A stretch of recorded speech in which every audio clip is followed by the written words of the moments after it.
अस्सलामु अलैकुम वरहमतुल्लाहि वबरकातुहू। हज़रत इब्न सीरीन रहमतुल्लाह अलैह ने फरमाया, अगर कोई ख्वाब में देखे कि इसकी औरतों जैसी शर्मगाह है, दलील है कि जलील और आजिज़ होगा।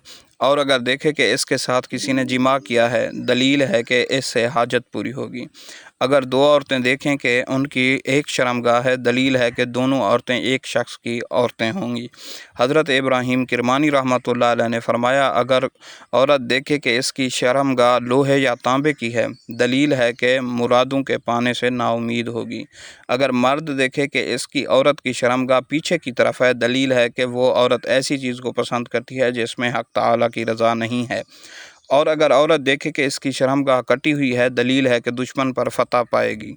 और अगर औरत देखे कि इसकी शर्मगाह से मछली निकली है, दलील है कि इसके यहाँ लड़की पैदा होगी।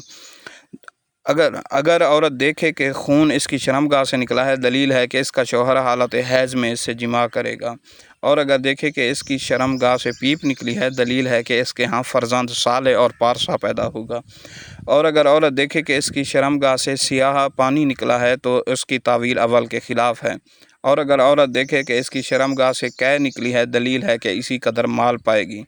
और अगर औरत देखे कि इसकी शर्मगाह से आग निकली है, दलील है कि इसके फ़र्जंद बादशाह होंगे।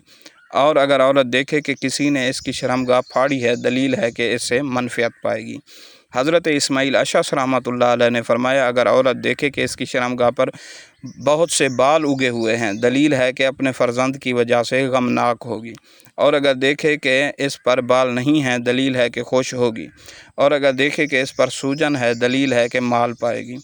और अगर औरत देखे कि इसके बजाय शर्मगाह के मर्द का उज़्व तनासुल है, अगर हामला है तो लड़का जनेगी लेकिन ज़िंदा ना रहेगा। और अगर हामला नहीं है तो इसका लड़का मरेगा। और अगर औरत देखे कि इसकी शर्मगाह से मोती और हीरे निकले हैं, दलील है कि इसके यहाँ आलिम और पारसा फ़र्जंद पैदा होगा। अस्सलामु अलैकुम वरहमतुल्लाह।